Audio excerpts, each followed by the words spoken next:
Hello, everybody. Everybody's still going to be coming in slowly but surely. So mute yourself when you come in. Hi, I'm Chantal. I'm from Vancouver, BC, Canada. Welcome to the International Felters Association Canada meeting. Every 2 months, we have a Canada versus US for Region 18 meeting. And this one is going to be recorded, as you heard, and because we have a presentation. And also, we're trying to go a little bit more international, and we're going to be sharing this with our, there might be some RCs. We have the US RCs with us, but there might be also some international regional coordinators that will chime in.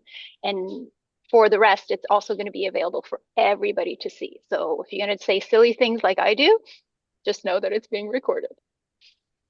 So welcome everybody. We're going to start with, usually we would introduce ourselves and say where we're from, but we're going to start with the presentation and we'll do the introduction at the end when it's time for the show and tell, if that's okay. Because I'm hoping the presentation will go long and we'll have a lot of questions and it'll be very engaging. And this way we can do a little bit more of the chit chat towards the end. I can also stop recording. We don't have to be recording that part. Okay. Does anybody have any questions before we start? Look at that, everybody's muted. It's lovely. Oops, except I'm going to mute you. Everybody else is muted. So I'm going to introduce Elise. Let me read her little artist statement. So Elise Campbell is lives in Nova Scotia, but she's actually from around here on the Sunshine Coast in BC. So her artist statement reads, I am a multimedia artist specializing in sculptural textile forms that reflect ecological themes. Using needle felting and wet felting techniques, I create intricate 3D dioramas, sorry, I'm French, of natural scenes, often featuring mushrooms or seaweed. My artistic interests revolve around environmentalism, biospheres, community unity, personal and local histories, and the ethos of slow living. That's her artist statement. She has a lovely bio also that you can read on the website. I've noticed that people have already clicked on her social media links and stuff. So on the Visual Arts Nova Scotia, she's got a beautiful biography that you can go read. And she is based out of Stillwater Lake, Nova Scotia. So welcome, Elise. And like I said, if you had any questions, you can put them in the chat. I will open the chat. Amazing. By. Thank you very much, Chantal. Chantal and I had a chance to meet in person. We've been like IFA Felty buddies for a while, and now we're IRL. All right, so I'm actually going to turn off my camera and share my screen, so you won't be able to see me, and I actually won't be able to see you at all either. But here we go. How does that look, Chantal? It looks good. We're getting a full screen. Sweet. All right. I have my notes on one other device, so give me one moment. And then we can actually see you, Elise. You so can? You know. You can see me, yeah? Yes, just in case, you know. In case you're making funny faces. I'm going to do that. I want to just pull up my... We had it ready to go, remember that? Yeah, but that's okay. As long as you have something pretty to look at. Yes, this is a mushroom, believe it or not. Here we go. If I'm not mistaken, it's on the page of the IFA.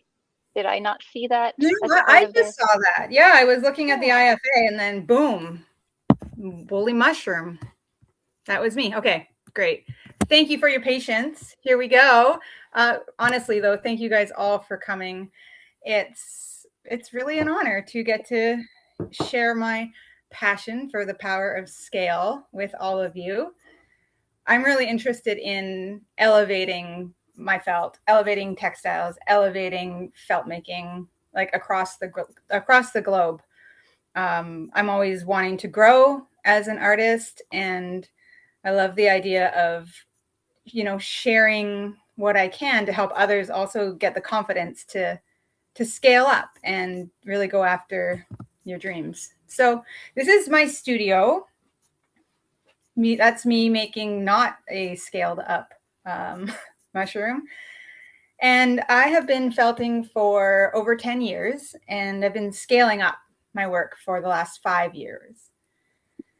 When I think about how scaled work is like making a difference, what happens is that the scaled work affects both the perspective of the people who are viewing it and also the artist who is making it.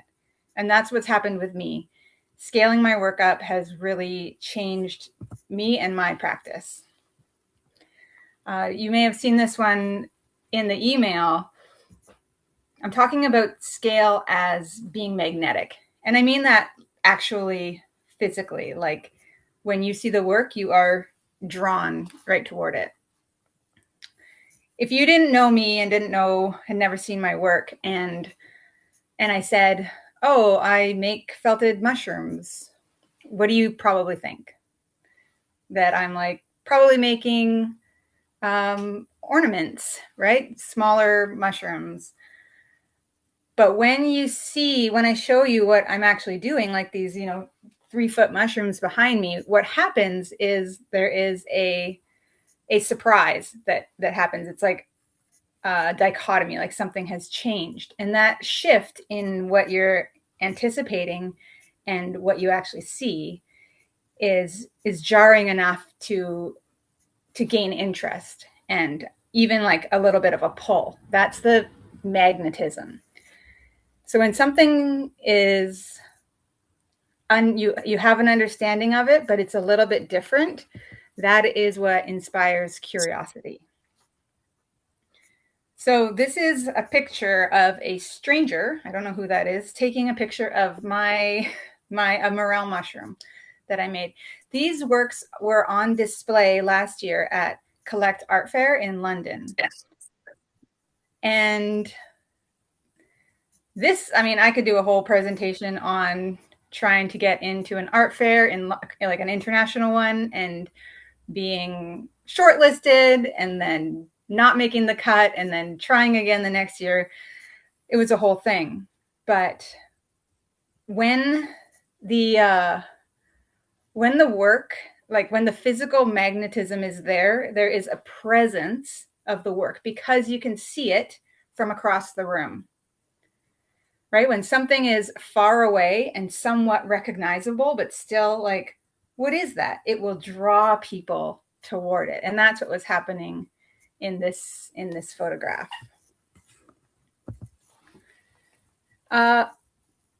Scaled work and also collections of work, the cool thing about them is that they can kind of speak for themselves.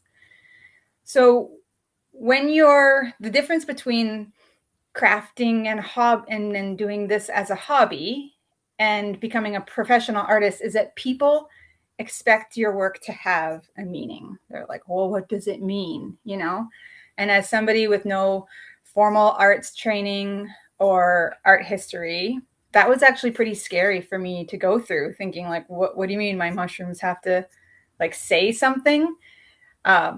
And so your artist statement really does help with that because you can speak to the work. But when you have pieces like this, there is a cluster of 5, mostly white. We've got a pop of color. We've got different species. There's already a little world here, a little conversation. And viewers can infer a little bit, their own understanding.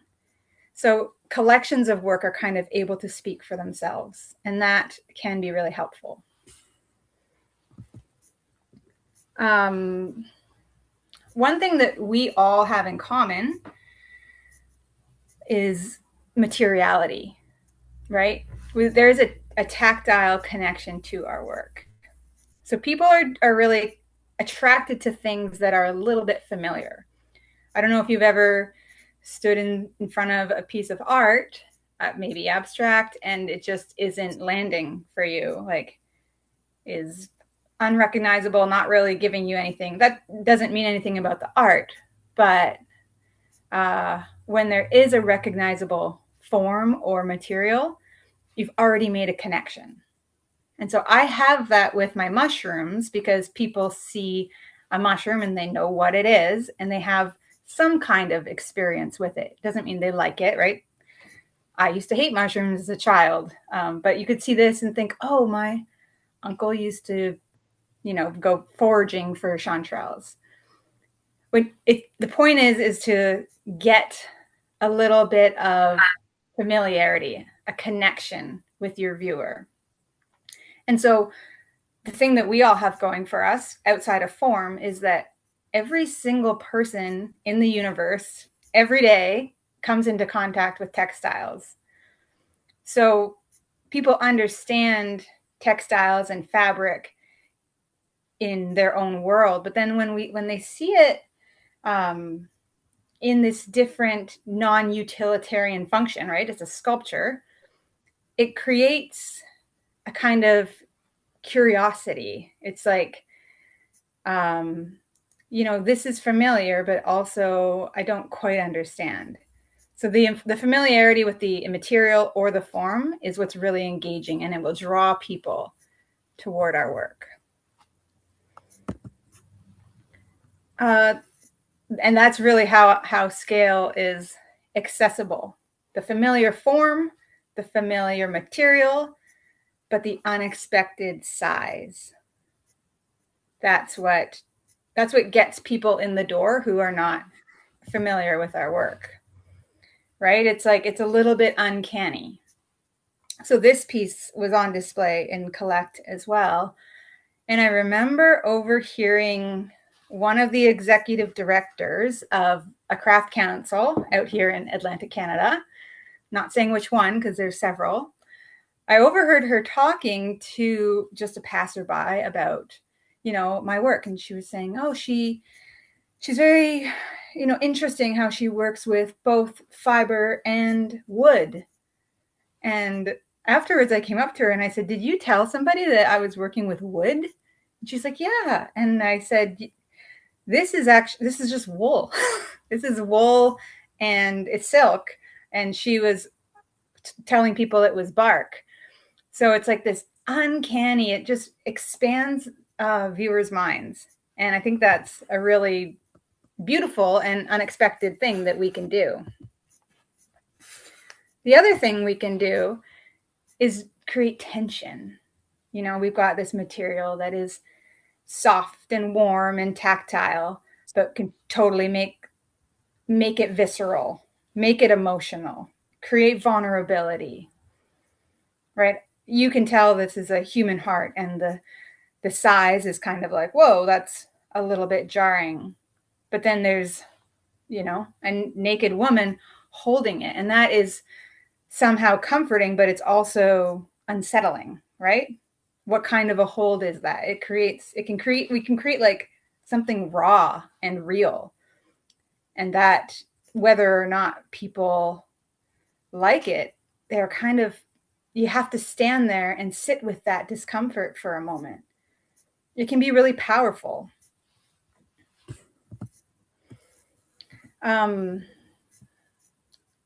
I think we all probably can get on board with experimentation, right? This mushroom is it's not the whole photo, but I tried to make this mushroom for years before I figured out, oh, I can just felt it. Like I was trying to figure out how to make the drips. Do I need to use beads or drips of glue and paint them? And then one night in bed, I was like, I just felt them because I'm a felter. So scale, it makes my work more experiential for the viewer as well, right? My work is not fragile or delicate. It is very robust. And I'm not worried about people touching it. Like in a gallery, no, you're not allowed to touch it. But I have no qualms with people with clean hands, like experiencing my work in that kind of a way. And it really acts as an entry point, right? It makes people would see this frog, this is Frogette, and they can connect with her. Like, is that like a big sexy frog? What's going on there? Because we get that familiarity. So connection comes through the familiarity and even delight. And then they get to stay for the art, right? How is that made? I don't see any seams. What is that made of? And I think, and that's something that can be hard to do with small work. The size of the work, it just is more accessible in that way. And the other thing that this is probably my biggest driver is commitment. I can't see you, but can you guess how many mushrooms I've made? I cannot guess because I don't know. I've been making so many mushrooms for so many years. A lot. And I make all kinds of mushrooms, and I make the same mushroom years apart. So this morel down here in the corner, I made that in 2024. And this morel mushroom I made in, 2022, I made that one. And then this one in the center, I made in 2024. And what an experience it is for me to see how far my work has come, how my skills have changed and developed, and my interests as well. And in between these two morel mushrooms were actually many other morel mushrooms. And I tried different techniques to get the gills made a different way, because this way is very extremely time consuming. But those were not successes, and so they didn't get documented. One large piece is impressive, but a body of work is absolutely undeniable. So repetition builds authority. Repetition, it signals seriousness, it creates visual impact, and it really builds your artistic identity. I make the same mushroom in different sizes, right? Up here is a 3.5 foot, 2 kilo indigo milk cap. And then down here is like a 4-inch one. And same thing with the morels. And I have one of these. Again, this is my tallest mushroom at almost 4 feet. And I have a little 4-inch one as well. So nobody out there could say, yeah, Elise with those mushrooms, she doesn't really know what she's doing, because I have the documentation and the history and the clarity and the commitment that shows, no, this is for better or for worse. This is my thing. And it's, maybe weird, but mushrooms have really propelled my artistic career. And I am very grateful to them for that. And really what's happened is the scale has really built my artistic authority. When I made those mushrooms, my first set in 2022, I was in an artist residency being paid, and I had earned grants, and I had been exhibiting, and I couldn't even say I was an artist. It just felt like I just had never had that claim in my life growing up. So over the years, that's obviously changed. I'm a full-time artist, and I'm able to claim that authority. The work that I've done has actually given me the confidence that I need to apply for all these grants and opportunities. And it's really given me incredible strength to handle the rejections, because the rejections are constant. I apply for a lot of things, and there's a stiff competition out there. So I do get a lot of rejection, but that does not change my understanding of my value as an artist or the value of my work, because, I know what I've done and I've seen what it can do. And that's what I believe in. But I have become so much more grounded as an artist thanks to this practice of working large and repeating work. this piece is a 5-foot tall seaweed covered anatomical heart, kind of fully Nuno felted, indigo dyed. I probably lost 5 pounds of sweat equity working on this on the floor.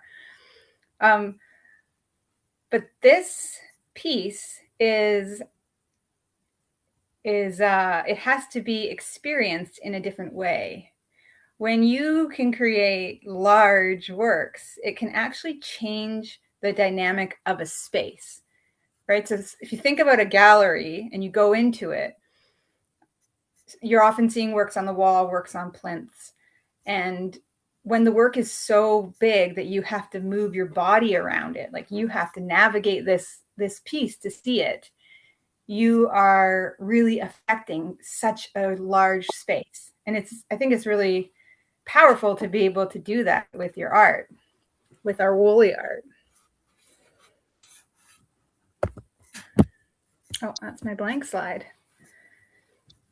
So yeah, I think, well, I know that making large work requires courage, right? It requires a lot of time and physical labor.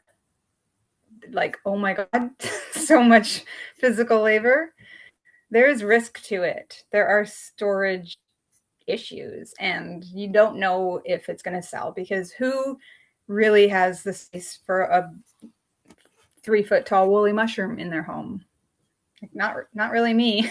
But the amazing thing is that it can be so expansive. You can begin creating work that feels recognizable.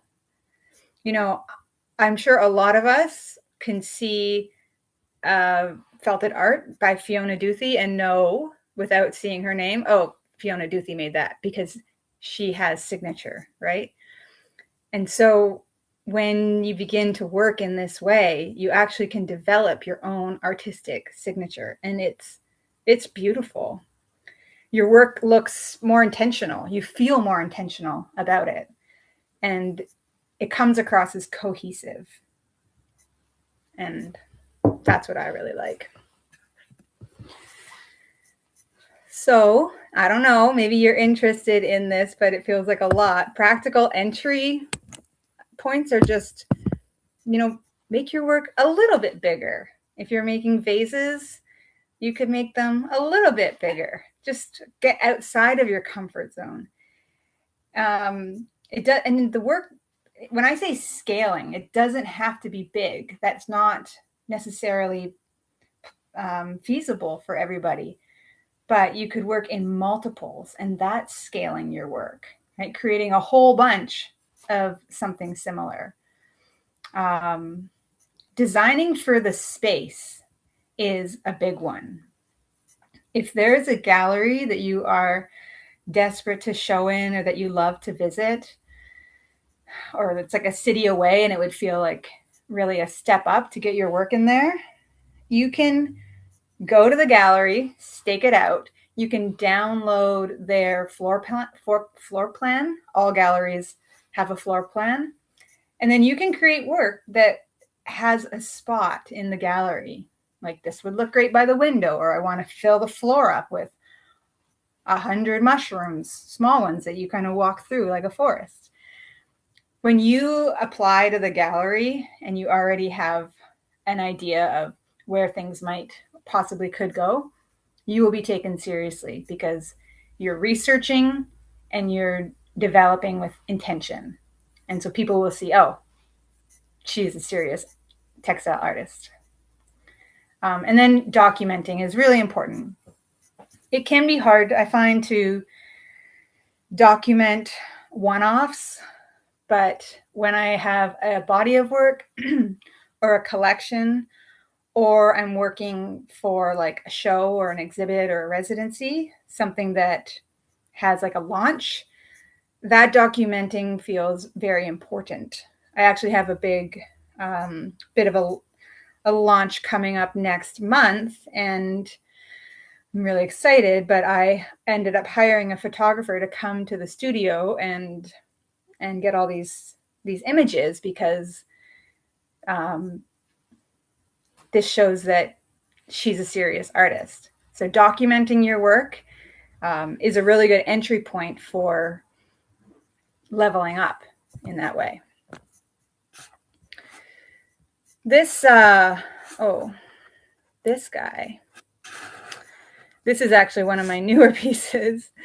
This is a 3.5 foot long stone. It's going to be displayed in Cape Breton next month. But this is what I think, if we're creating work that is structurally strong, that is resilient, sculptural, like I know we have the technique and the skill, but why do we keep it small?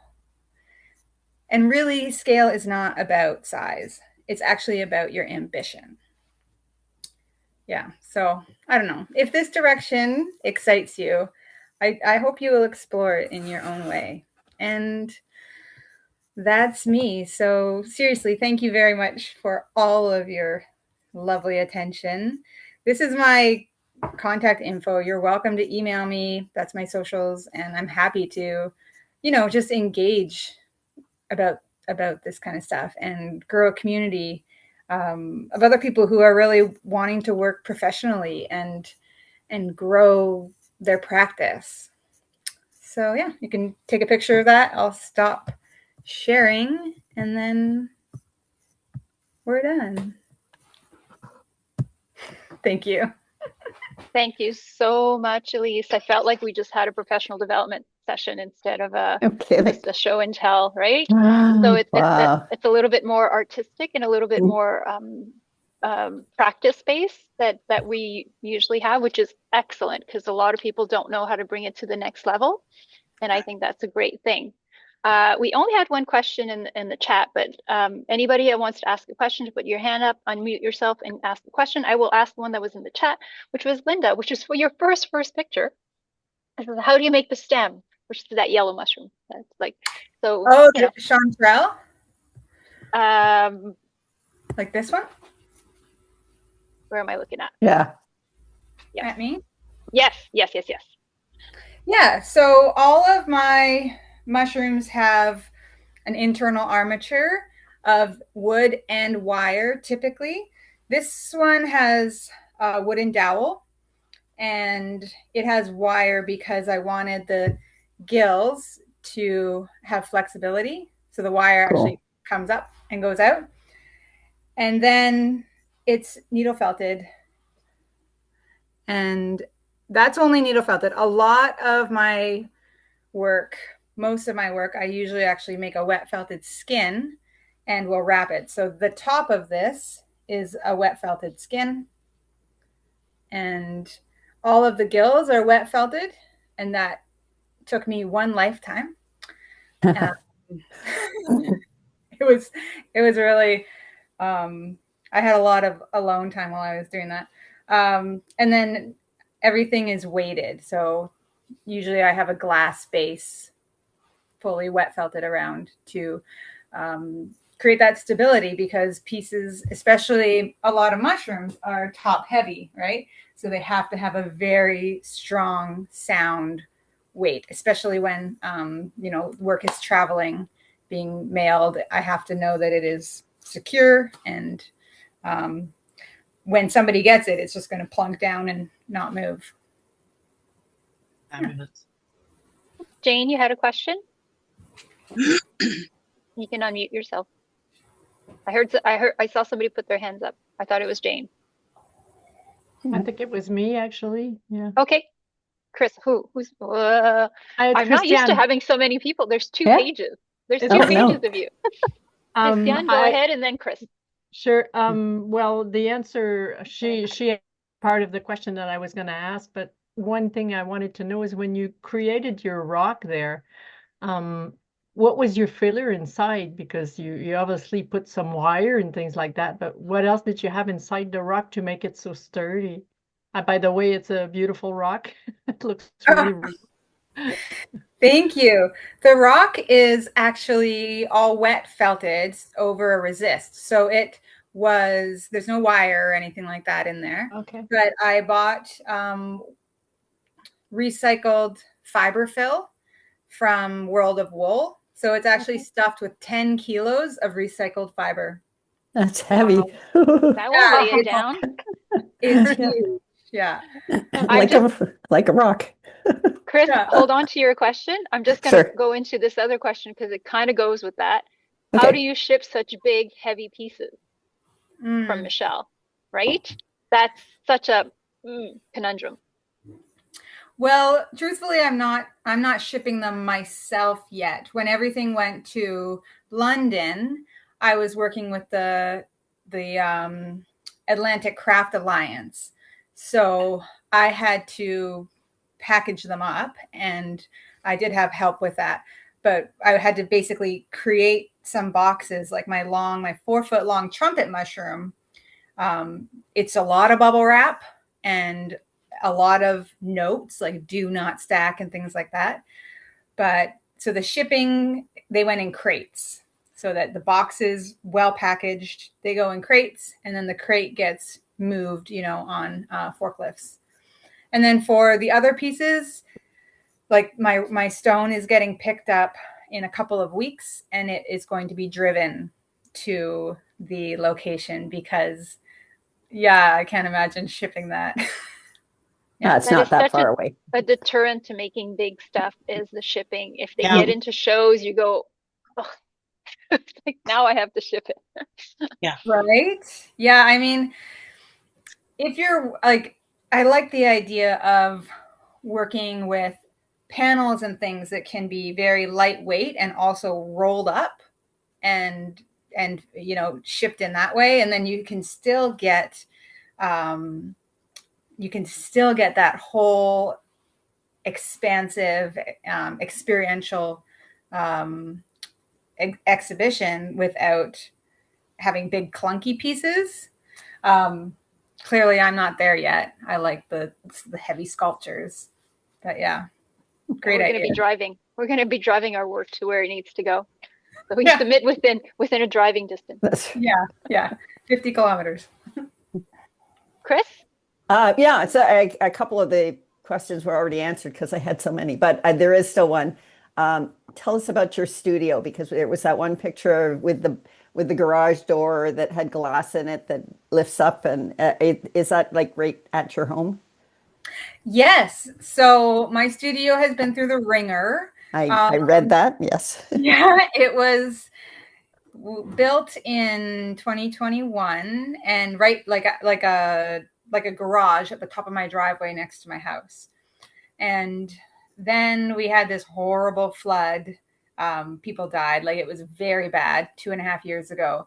And all of the ground washed out from underneath my studio, and the building. Oh. Yeah, it like broke.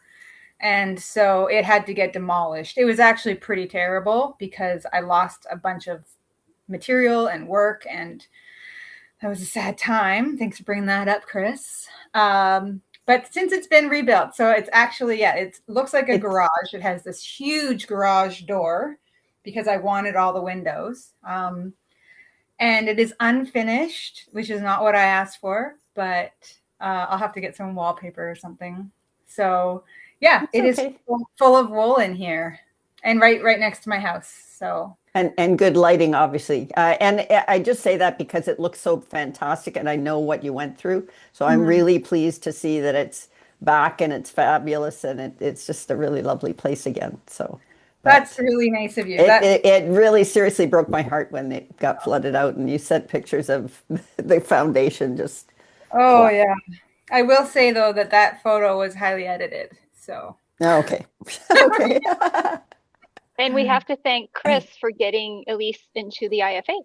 Do you want to say how you guys sort of met? I don't know if I got her into the IFA.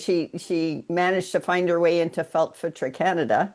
Yes, and you were fairly new, I think, coming there. early stages. And then, of course, we went and closed. long story. So I encourage actually everybody who had joined to flip over to the IFA, because really what we were seeing, Sue and I were seeing, that the stuff they were doing there was exactly what we were trying to do, but on such a small scale we couldn't do it because there weren't enough people to support it. But the IFA had already figured out how to do it. So she happily eventually got there. So yay. Yes. I mean, I don't think anything would have stopped her from doing what she's doing, because, the first time I saw her work, I went, oh my goodness, this girl's got it. It's like, yeah. So. Yeah, I remember Elise I'm from humbled. the Felt Theater days. Yeah. That, And we, and that it was sculpture. exactly, and it was your mushrooms too that you were introduced. I don't know what meeting it was, but it was near the end of the Felt Theater tenure. Patty, would you like to ask your question? Yeah, There's a couple more questions waiting. Yeah, so I wanted to just commend you on your talking points. Really really well done. And it sort of mirrored my own. So like, I really truly get about that magnitude of scale and how overwhelming it can be, because I had a solo show myself 2 years ago. And, but it's such a special space too, isn't it, to be in? You really can't, I wanted to just to, you had talked about commitment, and then the commitment to the magnitude of that. And my pieces were very large too, typically than what I normally would do on a day-to-day basis. So you were giving me all the feel goods throughout that whole presentation, because you were mirroring so much of what I went through. And so typically for anybody that's interested, these are valid points and steps to consider when you are going. I just want to validate that for you, that when you are looking towards doing, that kind of a scale for a gallery or for a solo show. I mean, even if so I start bringing some of my bigger pieces, not all of them, but bigger pieces to my show art fairs now too. Mm-hmm. Whereas I created multiples, but on a smaller scale. But then I've been sneaking in those big ones too, just to show that that's what I really like to do. So I just wanted to commend. I think you have to show off your statement pieces, and those are important to see the potential for commissions, for private homes, if they see something big scale that they can see in their living room, for example, and also the price goes with it, right? So you get absolutely, you get a nice payday, et cetera, and that's all. And every single big piece that I brought has sold, and that purpose, and they were repeat buyers too. Now they follow me. Yeah. Right. So collectors, that's what we need to create, is collectors. Yeah. Faye, so you have a question. Oh, sorry. No, I just wanted to really commend her on that. But it is geared more towards gallery work, though. Would you say so? Yeah. Galleries, hotels, museums, like what your subject matter is also can get you into cool places. Like as a mushroom felter, mushroom festivals will hire me, even though they don't really care about wool, right? They care about the subject matter. So having a little unique area of expertise can also give you a little bit of amplification in other areas that are outside of art or the textile world. Excellent. Your recognizable work. Faye? Yeah, I just wanted to, again, echo a bit of what Patty was talking about too, that I think you're absolutely right, that going on scale really changes your practice, both in terms of technique, but also the impact of your piece and the impact on your workload and all the rest of it. One of the things that I'm at a different stage and objective in my career is for sure. But one of the things that I find challenging is, where the heck do you put these pieces at the end if you don't sell them? And it is a great idea to take them with you to other shows and just to show off the larger scale pieces for sure. But my storage space has gotten smaller, and now I'm thinking, what am I going to do with these pieces? Because a lot of exhibitions and shows want something that's a recent recreation, recent creation. And so I'm just curious, how do you manage that pathway? Yeah, well, I actually I have a very small house, and that's why I had to build the studio space. But I am always applying for opportunities to exhibit my work, and some of those are not commercial, and some of them are commercial. And I do have a gallery representing me, so she will take my work, and then a piece will be gone for 6 months. And even if it doesn't sell, it's getting stored and shown for a period of time. And I've also got, there are opportunities. I'm always looking for opportunities. And even if my old work speaks to the call or the theme, I will apply with old work. And often I'll have these aren't all my mushrooms because several of them are out on display right now. I have this big beaver I put it in a show in July, and it's just been traveling to all these different galleries since then. I haven't seen it in nearly a year. So really trying to keep the work on the move is what I try to do. Okay. Yeah. And I have shelves up on the ceiling, above my windows, that is storage. So sometimes you have to store stuff. You can do, sales. I don't sell a lot. I only really sell through exhibitions and then commissions, but I'm not selling through my website or Instagram or anything like that. But I think that's a great thing to do, is to do a studio clear out if you're stuck for space. I think, yeah, Chantal, I think we talked about that a little bit. Yeah, that's what the ecological is for me, is yeah. help me get some space back in my studio. So a lot of things that gets discounted, and I'm really sad to part with things, but it's got to go if I need to create more stuff. Yeah, I am not up for markets very much anymore. I really don't do craft shows anymore. But I did apply for one this June because I want to move some product. I teach a lot, and so I have a ton of product, multiples, things like that. So I'm like, you know what? It's time to do a clear out, and that's what I'm going to do, Faye. Yeah, I also just wanted to a caveat around creating a piece that's designed specifically for a gallery. I had a horrible experience where I had a piece that was I don't know, I think it was 7 feet by 4 feet by 3 feet or something. It was massive, but it was a lot of filaments and things that went all over the place. And I installed it. It took me 3 hours to install the ready thing because it was big and suspended from the ceiling. And they liked it so much they wanted to move it down to a better location. So, and they were going to move it for me. And I said, well, you can't. So I had to spend another 3 hours trying to fit in a totally different location. But I think if you're going to do that space idea, just be mindful of the fact that if it's too customized for a location, it's for that location, and it can be difficult to adapt it somewhere else. But yeah, it worked out okay for me in the end, but it was different than I planned for sure. Yeah, you have to figure out what you're willing to give, right? Designing for a space is a risk, but it depends on how strong that ambition and that desire is. Yeah. So we have a couple more hands up. So Monica and then Linda, I'll come to you. Monica, you want to unmute yourself? Yeah, thank you. Thank you, Elise, for doing this for us. This has been really interesting. I do mushrooms as well, so it's nice to see the scale change that you're working with.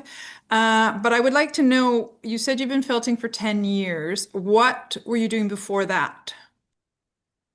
So I started out, I think, like a lot of people. I just made little owls and penguins. I was doing a lot of needle felted animals and ornaments, snowmen, things like that. I was teaching in local yarn stores, small scale. And then I started wet felting, and I started making little play mats, and I made a couple hats. And so when I made the hats, that's when everything really changed for me, because they were put in an exhibition, and I didn't even know my work could ever be seen in a gallery. That just blew my mind, because I had no art experience prior to that. And then the works won awards, and then they were sold. So that I was in Ladysmith at the time on Vancouver Island, and Oh, yeah. that changed my whole understanding of what was possible. Right. So yeah, up until about 5 years ago, I was really doing ornaments and wearables, shawls and scarves and things like that. What did you do though, like before you got into felt? Like, were you doing anything else artistic before that, or was it you just like found yourself doing felt and then it just your career took off from there? That's more what I'm like. That's what I'm interested about. Because I'm like you. I have a business degree. I've been doing felting for 25 years, but I don't have an art background, so I'm just curious what your sort of the background is. Okay. I didn't catch that. So I was a baker, actually. I went to like university degree. I have an English ESL.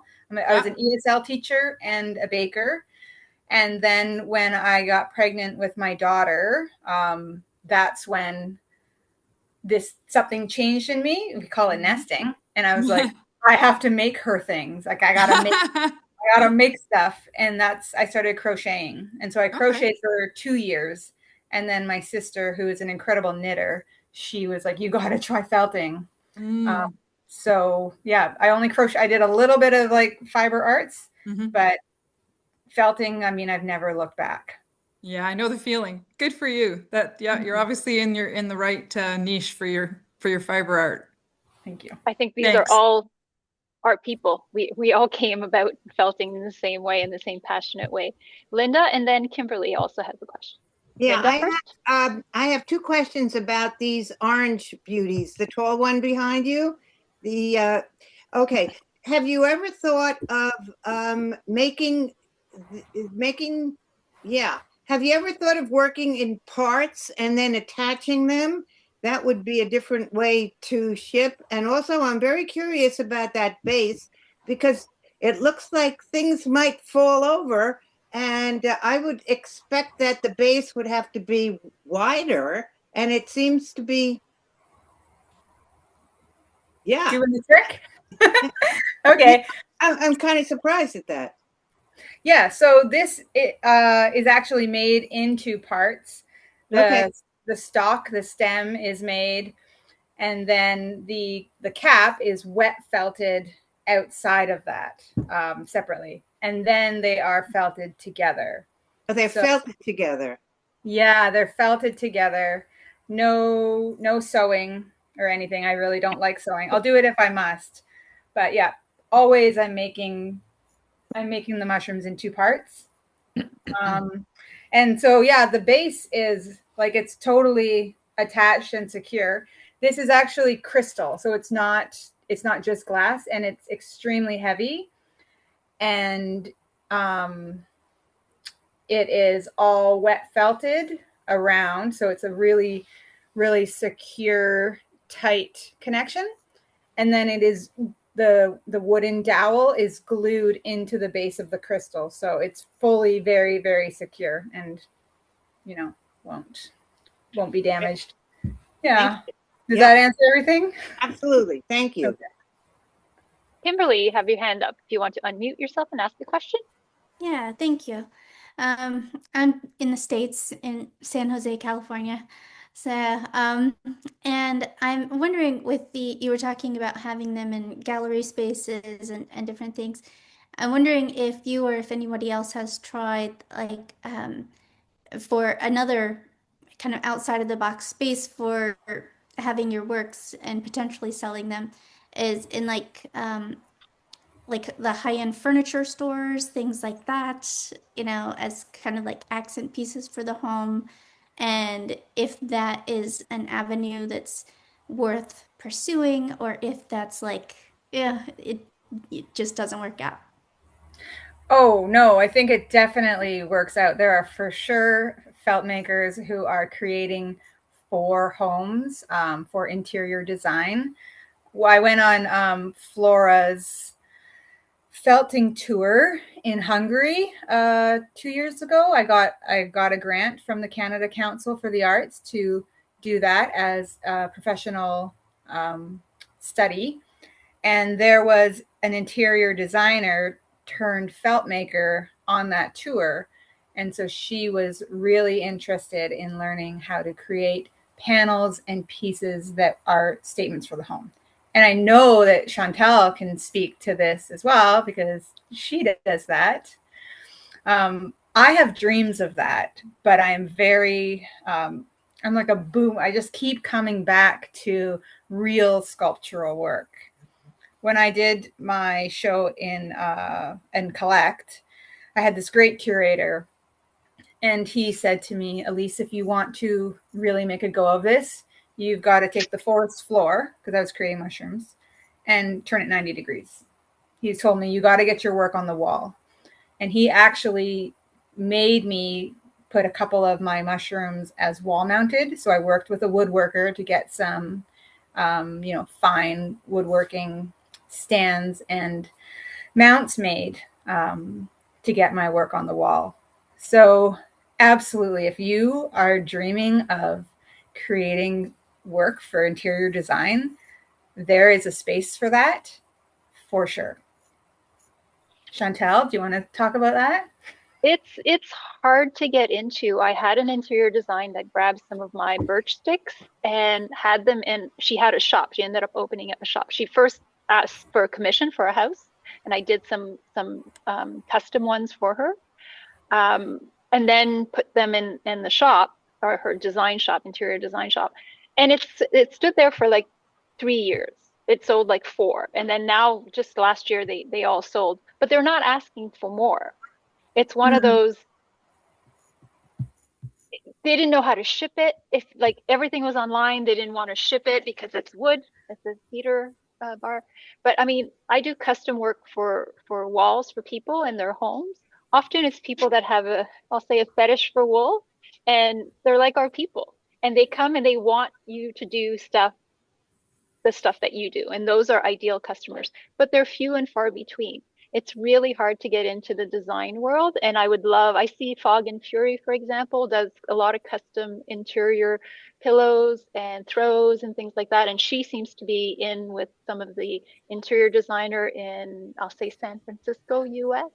So there's a few that you see, and you would like to be one of those, but nobody's calling, and nobody's like knocking down the door, or nobody's seeing like, potential for stuff the way that we do, because we're like, but when you do find that customer, that collector that thinks what you do is amazing and they want a piece in your home, that is worth all the years of not hearing from anybody, kind of thing.